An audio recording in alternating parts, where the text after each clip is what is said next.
चलिए हम लोग चार्ज के बारे में पहले पढ़ चुके हैं। चार्ज किसी पदार्थ का गुण होता है। वह किसी पदार्थ पर जब गुण आ जाता है तो दूसरे वस्तु पर एक फोर्स अप्लाई करता है, अर्थात चार्ज इलेक्ट्रिक फील्ड और मैग्नेटिक फील्ड भी क्रिएट करता है। हम पढ़ चुके हैं। अब देखिए एक सिल्क है, सिल्क और ये ग्लास है। जब सिल्क के साथ ग्लास को रब किया जाता है, रगड़ते हैं, तो ये ग्लास पर पॉजिटिव चार्ज आ जाता है। फर जो है टाइप ऑफ ऊल है, ऊन के कोई टाइप है, उसके साथ प्लास्टिक को रब करते हैं, रगड़ते हैं, तो इस पर निगेटिव चार्ज आ जाता है। तो हम इसमें देखें क्या कि दो रॉड लेते हैं ग्लास का और दोनों सिल्क से रब करते हैं, दोनों क्या आया प्लस प्लस चार्ज आ गया। दोनों को हम एक साथ जब रखते हैं तो दोनों में क्या होता है, रिपल्सन होता है, दोनों एक दूसरे से दूर भाग जाता है, रिपल्सन होता है। यहाँ हमने देखा कि फर के साथ प्लास्टिक रॉड को जब रगड़ा गया, इस पर नेगेटिव चार्ज आया, तो दो प्लास्टिक रॉड भी फर से रगड़ कर हम उसे एक दूसरे के नजदीक लाते हैं तो क्या देखते हैं, ये दोनों प्लास्टिक रॉड दूर भाग रहे हैं। हमने देखा एक प्लास्टिक का रॉड, ग्लास का रॉड और एक प्लास्टिक का रॉड मैंने लाया, तो प्लास्टिक का रॉड जब हम लाए तो प्लास्टिक पे कौन सा चार्ज था, निगेटिव, और ग्लास पे कौन सा चार्ज था, पॉजिटिव। तो देखा क्या गया कि दोनों में अट्रैक्शन होता है, दोनों एक दूसरे के नजदीक आ जाते हैं। तो इससे क्या निष्कर्ष निकला, तो निष्कर्ष ये है कि समान प्रकृति के जब आवेश हैं, आवेश समान प्रकृति के हैं, तो दोनों के बीच विकर्षण होता है, यानी कि प्रतिकर्षण होता है, रिपल्सन होता है। और असमान प्रकृति के बीच अट्रैक्शन होता है, आकर्षण होता है। इस निष्कर्ष को हम लिखते हैं,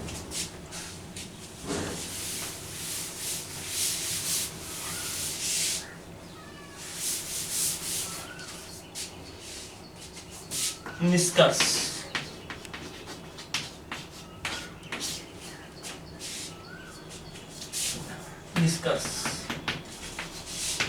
समान प्रकृति के आवेशों के बीच प्रतिकर्षण या विकर्षण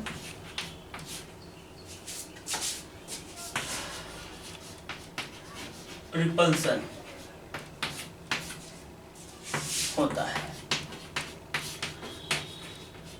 ठीक है। दूसरा आपने क्या देखा, असमान प्रकृति के आवेशों के बीच, असमान प्रकृति के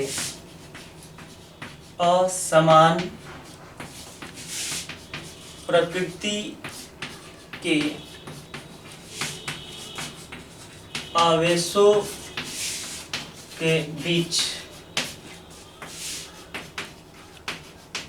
आकर्षण, अट्रैक्शन होता है। तो आपके फिजिक्स में ये चीज हमेशा ध्यान रखिएगा कि मान लीजिए ये दो प्लस चार्ज हैं, तो इनके बीच आकर्षण होगा कि प्रतिकर्षण होगा, तो इनके बीच प्रतिकर्षण है, क्योंकि दोनों समान प्रकृति के, दोनों प्लस चार्ज है, दोनों समान प्रकृति के हैं, तो इनके बीच में क्या होगा, रिपल्सन होगा। या दोनों माइनस चार्ज है, तो दोनों क्या है, समान नेचर क्या है, तो इनके बीच में भी प्रतिकर्षण होगा। यदि असमान प्रकृति की हो तो इनके बीच में आकर्षण होगा। ये है अट्रैक्शन, ये है रिपल्सन, यहाँ भी क्या है रिपल्सन। ठीक है, तो आप इसे नोट कर लीजिए। चलिए अब है हम लोग जैसे जाने कि आवेश को हम लोग प्लस माने और एक बार माइनस, तो उसके पीछे जो कहानी है उसको समझते हैं कि आवेश का नामकरण कैसे हुआ। तो ये बात है 1950 ईस्वी की, जब अमेरिकी वैज्ञानिक बेंजामिन फ्रैंकलिन ने क्या किया, उन्होंने एक एक्सपेरिमेंट किया और उन्होंने देखा कि ये मान लीजिए ये ग्लास है और यहाँ पर एक कागज का टुकड़ा है, मानिए ये कागज का टुकड़ा है। जब ग्लास को हम रब कर लेंगे किसी भी कपड़ा पे या सूखे बाल पे रब कर ले, रगड़ ले, तो ये चार्ज हो जाता है। तो ये क्या हुआ कि जब ग्लास और कागज के टुकड़ा को रखा गया, ये रब करने के बाद आफ्टर रबिंग की बात है, रगड़ने के बाद तो कागज के टुकड़ा को क्या किया, ये अटैक कर लिया, ये कागज के टुकड़े को अटैक करना शुरू किया। यह क्या हो गया, अट्रैक्शन हो गया, अट्रैक्शन है। ठीक है, हमें ये नहीं पता है कि यहाँ पर चार्ज कैसा है, पर ये पता है कि चार्ज है। चार्ज क्या है नहीं पता, ये जानकारी है, हाँ अट्रैक्शन हो रहा है, इसका मतलब ये चार्ज है। हम एक दूसरा पदार्थ लाते हैं, गिलास हो गया, तो यहाँ प्लास्टिक लाते हैं। ये प्लास्टिक, इस प्लास्टिक को भी हम लोग किसी दूसरे वस्तु से रब करके इसको हम आवेशित कर लेते हैं और यहाँ कागज का टुकड़ा रखते हैं।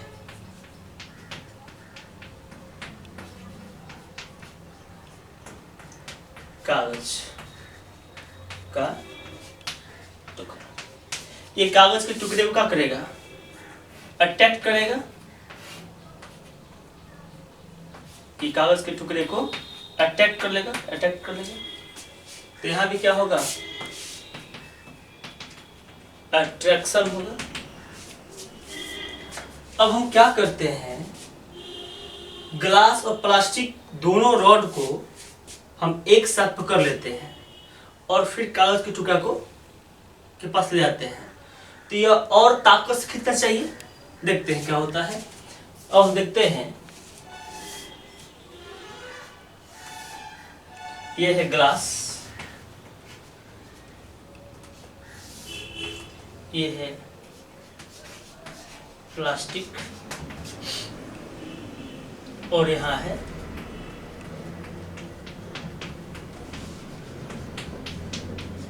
कागज का टुकड़ा।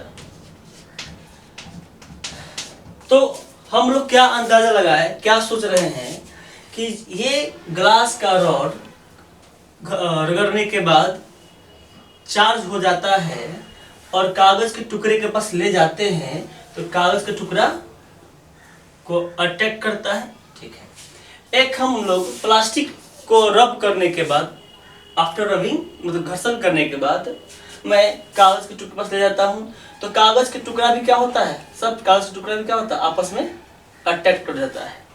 तो हम ये सोचते हैं कि यदि दोनों को हम एक साथ पकड़ के यहाँ ले जाएं तो इसको और अधिक स्ट्रांग रूप से इसको अटैक करेगा। लेकिन जब दोनों को हम एक साथ रखें तो यहाँ कोई अट्रैक्शन नहीं है, नॉट अट्रैक्शन, इसको वो अटैक नहीं कर पा रहा है। यहाँ अटैक किया कागज के टुकड़े को, प्लास्टिक का रॉड यहाँ कागज के टुकड़े को भी आकर्षित किया। जब दोनों को मिलाकर देखा गया तो कोई अट्रैक्शन, कोई आकर्षण इनके बीच में नहीं है। तो बेंजामिन फ्रैंकलिन ने क्या सोचा, क्या बताया कि किसी दो वस्तुओं का जो यहाँ क्या हो गया 0। जब किसी दो, यहाँ पर अट्रैक्शन था, यहाँ पर अट्रैक्शन है, यहाँ पर कोई अट्रैक्शन नहीं है, मतलब अट्रैक्शन क्या है 0 है। तो कन्फर्म है किसी दो अलजेब्रिक मानों का सम 0 कब होता है, कब होगा, जब एक पॉजिटिव हो और दूसरा है निगेटिव हो। कोई भी दो अलजेब्रिक सम शून्य कब होता है, जब एक पॉजिटिव चार्ज हो और दूसरा एक नेगेटिव चार्ज हो, तो 0 होगा। तो बेंजामिन फ्रैंकलिन ने बताया कि आवेश दो प्रकार का होता है, एक प्लस और एक माइनस, एक धनात्मक आवेश और एक ऋणात्मक आवेश। उन्होंने इसी एक्सपेरिमेंट के तौर पे अंदाजा लगाया और उन्होंने बताया कि आवेश दो प्रकार के हैं, धनात्मक और ऋणात्मक। तो अतः हम क्या समझे, अतः आवेश दो प्रकार के हैं के होते हैं।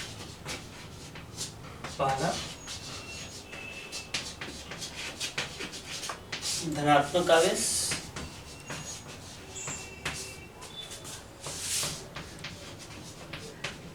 Positive charge,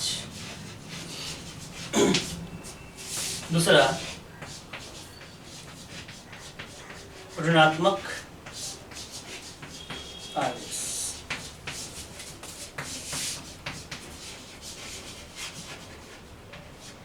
negative charge.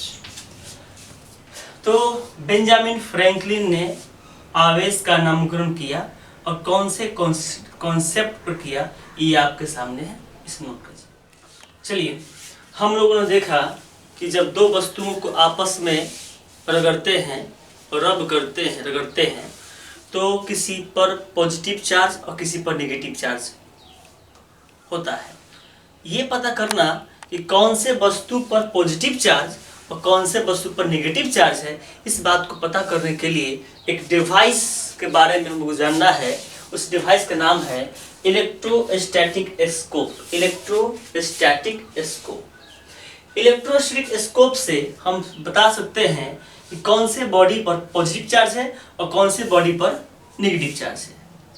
इसको बताने के लिए हम लोग स्वर्ण पत्र वैद्युतदर्शी गोल्ड लीफ इलेक्ट्रोस्कोप भी कहते हैं, क्योंकि इसमें एक ये कांच का बना हुआ रहता है, ट्रांसपेरेंट रहता है, ग्लास रहता है। दूसरा ये जो मेटेलिक वायर होता है, मेटेलिक वायर, और ये सोना का गोल्ड लीफ, सोना का पत्थर होता है, पतला होता है, हल्का होता है, इसलिए गोल्ड को हम लेते हैं।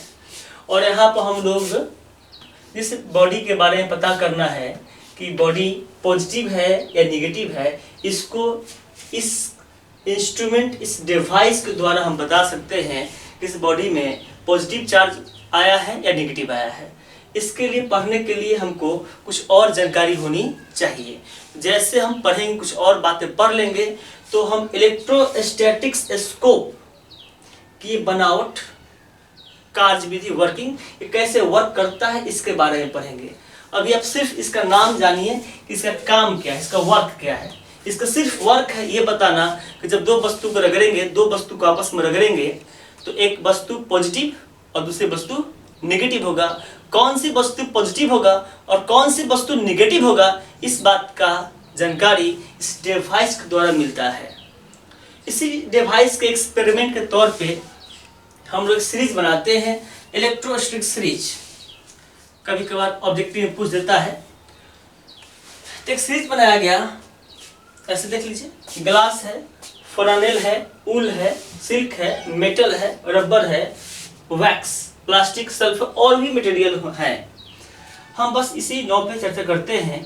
जो वस्तु इस सीरीज के अनुसार जो वस्तु ऊपर में होगा उसे प्लस मानेंगे, जो नीचे में होगा उसे माइनस मानेंगे। ये सब याद कर सकते हैं। देखिए, अगर ग्लास को ऊल के साथ आपस में रगड़ेंगे तो बताइए ऊपर में कौन आ रहा है, ग्लास, ये क्या होगा, पॉजिटिव। ऊपर में क्या होगा, पॉजिटिव, और नीचे में क्या आएगा, नेगेटिव। ध्यान रखिएगा, जब भी हम दो इसमें से कोई भी सीरीज में से कोई दो पदार्थ को आपस में रगड़ेंगे तो इस सीरीज के अनुसार जो ऊपर रहेगा वह पॉजिटिव, जो नीचे रहेगा वह निगेटिव। तो अगर ग्लास को वूल के साथ आपस में रबिंग किया जाए तो ग्लास क्या होगा? पॉजिटिव, वूल क्या होगा? निगेटिव। अगर वूल पर मेटल को रगड़ा जाए तो वूल क्या है? इसके ऊपर है, तो क्या हो जाएगा? पॉजिटिव, और क्या होगा? निगेटिव। अगर मेटल को प्लास्टिक पर रगड़ा जाए तो क्या हो जाएगा? पॉजिटिव, और क्या हो जाएगा? निगेटिव। कहने का मतलब आप किसी दो पदार्थ को आपस में रब करेंगे, इसमें जो लिखा गया है सीरीज, इस सीरीज में जो पहले ऊपर आएगा वह पॉजिटिव, जो नीचे आएगा वह निगेटिव। इस बात को हम लिखे हैं, दो वस्तु को रगड़ने पर इस सीरीज के अनुसार जो ऊपर आएगा वह पॉजिटिव, जो नीचे आएगा वह नेगेटिव होगा। इसको आप नोट करें, नोट करिए, इसको हम एग्जांपल से और समझाते हैं।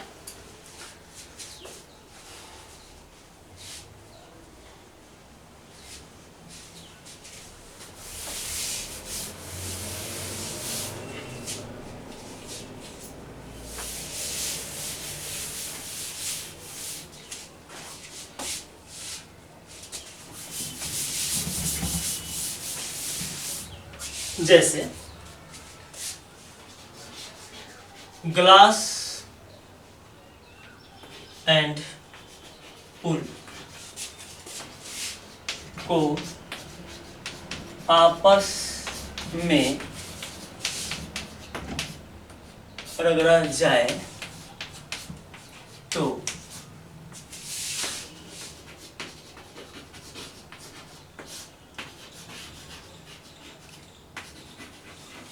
बताइए ग्लास पर कौन सा चार्ज होगा? तो देखिए पहले कौन है ऊपर में? ग्लास, पॉजिटिव चार्ज होगा। वूल कौन है? नीचे है, इसके नीचे है, तो क्या होगा? निगेटिव। हमें तो पता है कि दो वस्तुओं को रगड़ के हम चार्ज कर लेते हैं तो किसमें पॉजिटिव और किसमें निगेटिव आएगा, हम इलेक्ट्रोस्टैटिक स्कोप के द्वारा जो हम सीरीज बनाए हैं इस सीरीज अनुसार हम लोग देख सकते हैं। एक और एग्जांपल लेते हैं, वूल एंड मेटल को आपस में रगड़ने पर वूल और मेटल में पता है चार्ज क्या होगा? तो वूल और मेटल में हम जो आपस में रगड़ रहे हैं तो इस वूल और मेटल में ऊपर कौन आ रहा है? ऊपर में कौन है? पॉजिटिव है। ऊपर में जो होगा क्या होगा? पॉजिटिव, और नीचे जो होगा क्या होगा? निगेटिव। आप ऐसा भ्रम मत सोचिए कि सर जो पहले लिखे वो ऐसा भी लिखा रहे या ऐसा भी लिखा रहे, मेटल एंड वूल इस पर डिपेंड नहीं है ये क्या लिखा गया है। यहाँ जो लिखा गया है उसको यहाँ देखेंगे कि यहाँ जो पहले आएगा वह पॉजिटिव, जो बाद में आएगा वह निगेटिव। तो यहाँ वूल ऊपर है पॉजिटिव, मेटल नीचे है, क्या होगा? निगेटिव। इस तरह हम इस एग्जाम्पल से समझ सकते हैं जब दो वस्तु का आपस में रगड़ते हैं तो पॉजिटिव और निगेटिव चार्ज होगा, किसमें पॉजिटिव और किसमें निगेटिव होगा। इस बात की जानकारी हम इलेक्ट्रोस्टैटिक स्कोप से करते हैं और इसके एक्सपेरिमेंट के द्वारा एक सीरीज बनाया गया है जो आपको थोड़ा सा याद कर लीजिएगा तो आपको पता रहेगा कि किसमें पॉजिटिव और किसमें निगेटिव होगा। नोट करिए। चलिए हम लोग कंडक्टर के बारे में थोड़ा जानते हैं कि कंडक्टर क्या है। तो देखिए कोई पदार्थ है, कंडक्टर है, इसमें क्या होगा? कंडक्टर में बहुत सारा एटम है,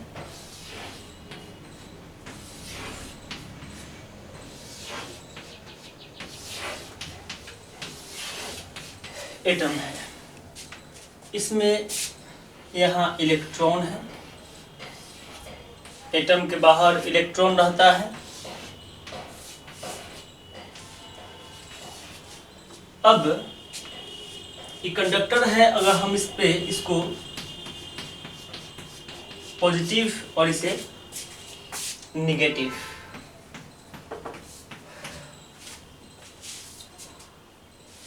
से जोड़ दिया जाए तो यहाँ एक इलेक्ट्रिक फील्ड क्रिएट हो जाता है। इसके बारे में आप आगे पढ़ेंगे इलेक्ट्रिक फील्ड के बारे में, वैसे सिंपली समझाने के लिए बता रहे हैं। तो यह इलेक्ट्रॉन यहाँ से फ्री हो जाता है, ये इलेक्ट्रॉन यहाँ से फ्री हो जाता है, ये इलेक्ट्रॉन बाहर निकल जाता है, ये इलेक्ट्रॉन बाहर निकल जाता है। ये सब इलेक्ट्रॉन बाहर इस एटम को छोड़ के निकल जाते हैं और ये इलेक्ट्रॉन जब फ्री हो जाता है इस इलेक्ट्रॉन का नाम है फ्री इलेक्ट्रॉन। Free electron. तो एटम कंडक्टर में फ्री इलेक्ट्रॉनों की संख्या बहुत अधिक होती है। आप ऐसे फिर समझिए कि फ्री इलेक्ट्रॉन क्या होता है। ये एटम है और एटम के बाहर जो इलेक्ट्रॉन बाहर घूमते रहते हैं उनको थोड़ी सी एनर्जी दी जाए, थोड़ी सी भी एनर्जी दी जाएगी तो वह इलेक्ट्रॉन ऐसे बाहर की ओर निकल के फ्री हो जाएंगे। तो इस इलेक्ट्रॉन को हम बोलते हैं फ्री इलेक्ट्रॉन। और कंडक्टर में जो फ्री इलेक्ट्रॉन जो एटम से बाहर निकलते हैं बहुत कम एनर्जी देने के बाद भी क्या होते हैं, बाहर निकल जाते हैं। इसको बोलते हैं फ्री इलेक्ट्रॉन। तो कंडक्टर को क्या बोलेंगे, जिसमें फ्री इलेक्ट्रॉन की संख्या अधिक हो। जिस पदार्थ में फ्री इलेक्ट्रॉनों की संख्या सबसे अधिक होगी वह होगा आपका कंडक्टर। चांदी जो है, चांदी सबसे अच्छा कंडक्टर होता है।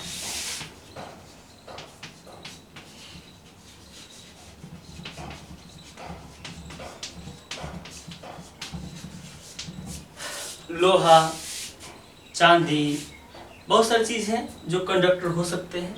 इसमें चांदी जो है सबसे अच्छा कंडक्टर होता है।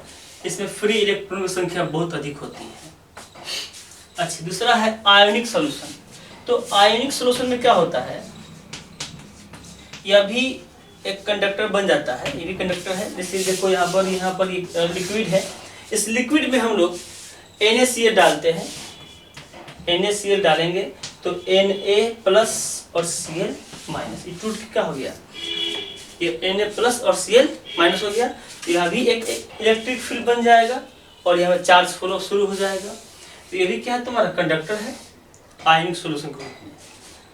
चलिए, ये चालक का डिफिनेशन है कि चालक क्या है। तो वैसा मटेरियल जिसमें फ्री इलेक्ट्रॉनों की संख्या सबसे अधिक हो उसे हम बोलते हैं कंडक्टर।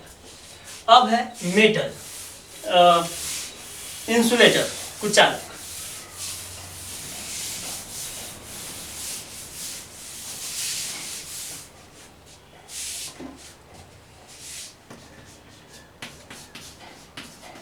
इंसुलेटर, कुचालक। कुचालक में क्या होता है कि ये कोई एटम है और इसके बाहर इलेक्ट्रॉन है। आप इसको कितना भी एनर्जी दे दो, बहुत ज्यादा एनर्जी दे दो, तब भी यह इलेक्ट्रॉन फ्री नहीं होगा। ये इलेक्ट्रॉन अपने ऑर्बिट को छोड़ के बाहर नहीं जाएगा। ये हमेशा अपने एटम के साथ बंधा रहेगा। इसको कितना भी एनर्जी दिया जाए यह एटम जल जाएगा पर इलेक्ट्रॉन बाहर नहीं निकलेगा। तो इसको हम बोलते हैं बॉन्ड इलेक्ट्रॉन। बॉन्ड इलेक्ट्रॉन, इसमें फ्री इलेक्ट्रॉन नहीं होते हैं। तो कुचालक पदार्थ क्या है, जिस पदार्थ में जिसमें फ्री इलेक्ट्रॉन न के बराबर हो। मतलब नहीं हो, जिसमें फ्री इलेक्ट्रॉन नहीं हो, उसे बोलते हैं इंसुलेटर, कुचालक। शुद्ध पानी जो होता है, प्योर वाटर, शुद्ध जल, क्या होता है? इंसुलेटर होता है, कुचालक होता है।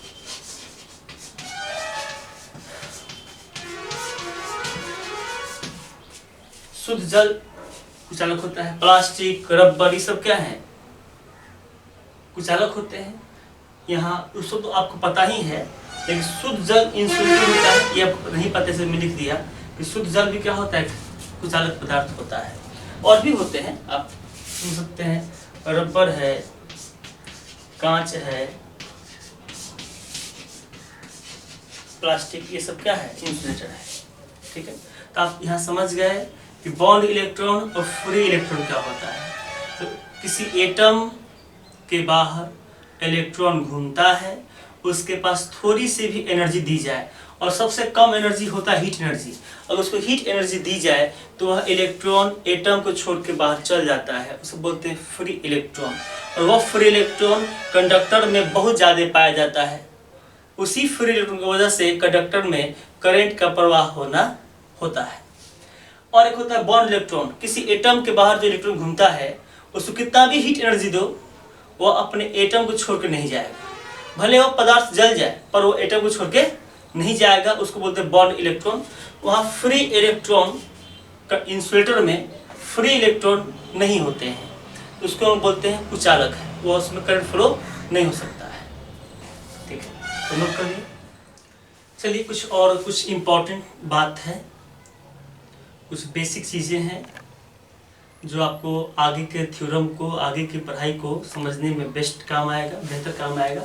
देखिए कंडक्टर है, और इस कंडक्टर को हम यहाँ इससे हम लोग फिक्स कर दिए हैं। इसको फिक्स किया गया है कि ये हिले नहीं, फिक्स है। जब इसको हम चार्ज देते हैं तो कंडक्टर पे चार्ज जब देंगे तो चार्ज सतह पे फैल जाता है, फैल गया है, कंडक्टर पर चार्ज किया गया है।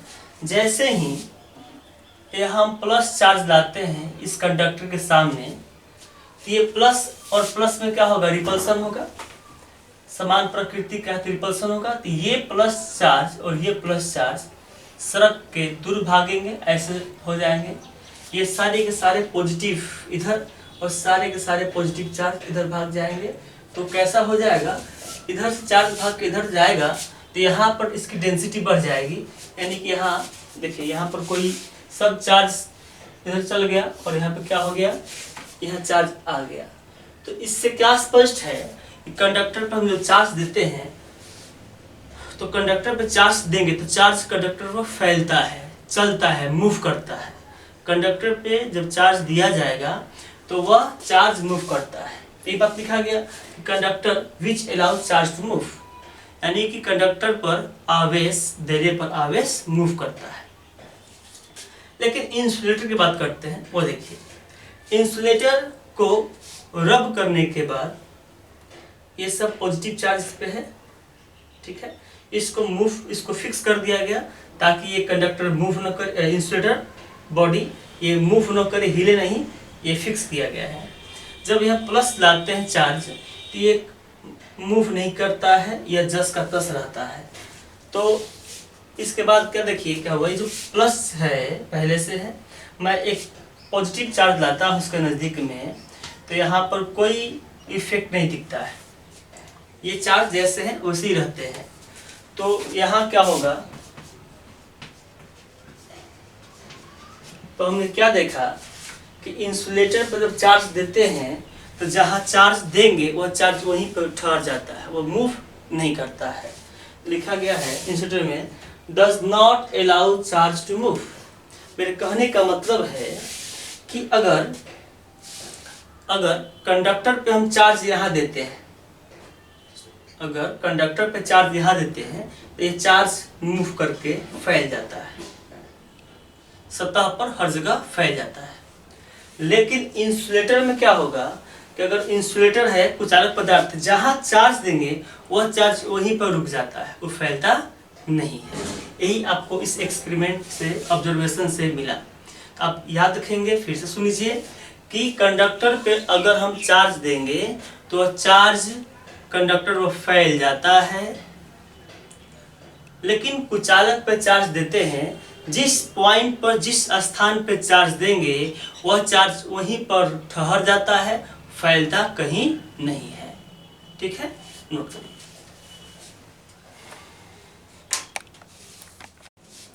चलिए, अभी आपने क्या देखा कि हम यही देखे एक्सपेरिमेंट करके, ऑब्जर्वेशन किए कि कंडक्टर पर जब हम चार्ज देते हैं तो चार्ज मूव करता है कंडक्टर पे, अर्थात फैलता है। ठीक है, लेकिन इंसुलेटर में क्या देखें कि जहाँ पर चार्ज देते हैं वहीं पर ठहर जाता है और मूव नहीं करता है, वो फैलता नहीं है। तो देखिए, यह सॉलिड है, ठोस कंडक्टर है, ये कंडक्टर है, सॉलिड है, ठोस कंडक्टर है। हम यहाँ पर चार्ज देते हैं, प्लस क्यू चार्ज दिए, प्लस क्यू चार्ज हम यहाँ दिए तो ये चार्ज क्या होगा, ये चार्ज कंडक्टर पर देने से क्या होता है, फैल जाता है, ये सब फैल जाता है। और फैलता कहाँ है, सतह पर। यानी कि कंडक्टर पे चार्ज देने पर ये चार्ज का चार्ज जो फैलता है क्षेत्रीय रूप से फैलता है, एरियल रूप से फैल जाता है। अगर आप चार्ज यहाँ भी देंगे तो चार्ज जो फैल कहाँ आ जाएगा, यहाँ आ जाएगा, सतह पे आ जाएगा। तो कंडक्टर पर जब हम आवेश देंगे तो वह आवेश सतह रूप पर फैलता है, एरियल रूप से, क्षेत्रीय रूप से फैलता है। ठीक है, यहाँ देखिए, अगर हम इस पर चार्ज देते हैं, ये खोखला है, होलो मतलब होता है अंदर का भाग क्या है, खोखला है, अंदर का भाग खोखला है। अगर हम यहाँ पर चार्ज देते हैं तो यह चार्ज फैल के बाहर सतह पर फैल जाता है। यानी कि इस आवेश का वितरण, फैलाव क्षेत्रीय रूप से हुआ। यानी कि कंडक्टर में जब चार्ज देते हैं तो चार्ज का वितरण, फैलना क्षेत्रीय रूप से होता है, इसका सतह पर फैल जाता है। ये आप मत सोचे कि चार्ज यहाँ देंगे तो चार्ज यहाँ रहेगा। चार्ज अगर हम यहाँ भी देंगे कि चार्ज आपस में सेपरेट रिपल्सन के कारण प्लस प्लस रिपल्सिव होते होते होते होते क्या होंगे, सब एक दूसरे से कुछ सेपरेट डिस्टेंस पर डिस्ट्रीब्यूट हो जाते हैं। अर्थात चार्ज का डिस्ट्रीब्यूशन यहाँ क्षेत्रीय रूप से होता है, कंडक्टर होगा तो। इसका काम पड़ेगा, हम जो पढ़ाई करेंगे आगे तो हम बोलेंगे कि कंडक्टर पर जब हम आवेश देंगे तो वह आवेश का वितरण क्षेत्रीय रूप से होता है, एरियल रूप से होता है, इसके सतह पर फैल जाता है, या होलो हो या सॉलिड हो। लेकिन हम लोग क्या देखते हैं कि अगर कुछ नॉन मेटल है, इंसुलेटर पदार्थ है, अर्थात कुचालक पदार्थ है, तो कुचालक पदार्थ पे जहाँ चार्ज देंगे तो वहीं पर चार्ज ठहर जाता है, चार्ज मूव नहीं करता है। तो जहाँ देंगे और ठहर जाएगा, इसका मतलब क्या है, चलिए पहले इसको लिख लीजिए, इसको हम सुना रहे हैं। ठीक है, चलिए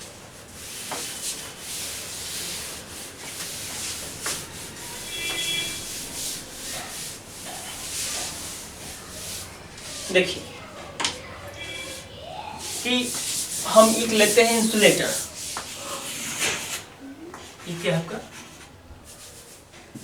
सॉलिड है, सॉलिड क्या है, इंसुलेटर है, कुचालक पदार्थ है, कुचालक है। अब इसमें क्या होता है कि अब चार्ज जहां भी देंगे वो चार्ज मूव नहीं करेगा, जहां भी देंगे वहीं पर रुक जाएगा, ठहर जाएगा। अगर हम चार्ज यहाँ दें तो वह चार्ज यहीं पर रहेगा, फैलेगा नहीं। अगर चार्ज को हम यहाँ दे दें तो चार्ज फैलेगा नहीं, चार्ज यहीं पर है। आप चार्ज यहाँ दे दें वहीं रुकेगा, ये चार्ज कहीं यहाँ से जा नहीं सकता है। आप जहाँ भी चार्ज देंगे वह चार्ज वहीं पर ठहर जाएगा, वहीं पर रहेगा, कहीं जाएगा नहीं। कहीं भी दे सकते हैं हम चार्ज, कहीं भी दे सकते हैं, कहीं भी देंगे चार्ज, जहाँ भी देंगे वहीं पर ठहरेगा। यानी कि इसमें कुचालक पदार्थ में चार्ज का डिस्ट्रीब्यूशन कैसा होता है, वॉल्यूम रूप से होता है, आयतनिक वॉल्यूमेट्रिक रूप में फैलता है, आयतनिक रूप में फैलता है और सब जगह हो सकता है, पर कंडक्टर में नहीं होता है। अगर कंडक्टर अगर है, अगर हम चार्ज यहाँ देते हैं तो चार्ज क्या होगा, फैल के कहाँ चल जाएगा, सतह पे चल जाएगा। चार्ज कहीं भी देंगे वो चार्ज फैल के कहाँ जाएगा, सतह पे जाएगा, इसके अंदर नहीं जाएगा। आप यहाँ देंगे तो फैल के ही आएगा, यहाँ देंगे ये फैल के बाहर ही सतह पे आ जाएगा। यानी कंडक्टर में चार्ज का डिस्ट्रीब्यूशन सतह पे होता है, फैल जाता है, चार्ज मूव करता है। लेकिन इंसुलेटर में चार्ज मूव नहीं करता है। आप कहीं भी दें, अगर यहाँ देंगे वहीं पर रुक जाएगा, यहाँ देंगे तो यहीं पर रह जाएगा। यानी कि इसके आयतन में कहीं भी दिया जा सकता है। इसको बोलते हैं, इसमें चार्ज का डिस्ट्रीब्यूशन कैसा है, आयतनिक रूप से होता है, सभी जगह का फैल जाना। ठीक है। अगर हम एक और चीज देखते हैं, ये हॉलो है, खोखला भाग है, हॉलो खोखला है, और ये है कुचालक है, इंसुलेटर है, इंसुलेटर। तो चार्ज हम कहाँ देंगे, चार्ज अगर हम देंगे यहाँ तो यहाँ रुक जाएगा, यहाँ देंगे तो यहाँ ठहर जाएगा, जहाँ देंगे वहीं पर रहेगा, वहीं पर रहेगा, वहीं पर रहेगा।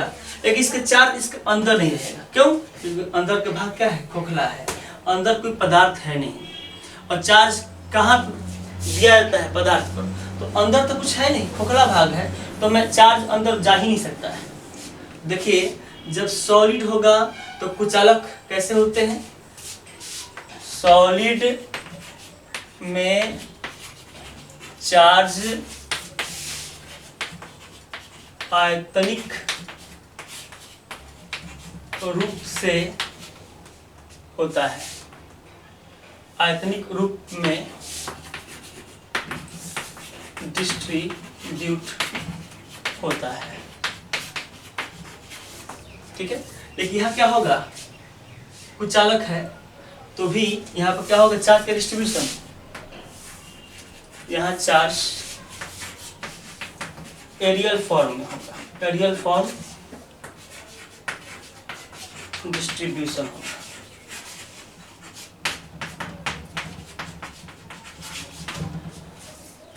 तो दोनों में आप डिफरेंस समझ में आ गया होगा, क्योंकि कंडक्टर पे चार्ज आप कहीं भी देंगे, कहीं भी देंगे, यहाँ देंगे तो वो चार्ज यहाँ नहीं रहेगा, वो फैल के सतह पर आ जाएगा।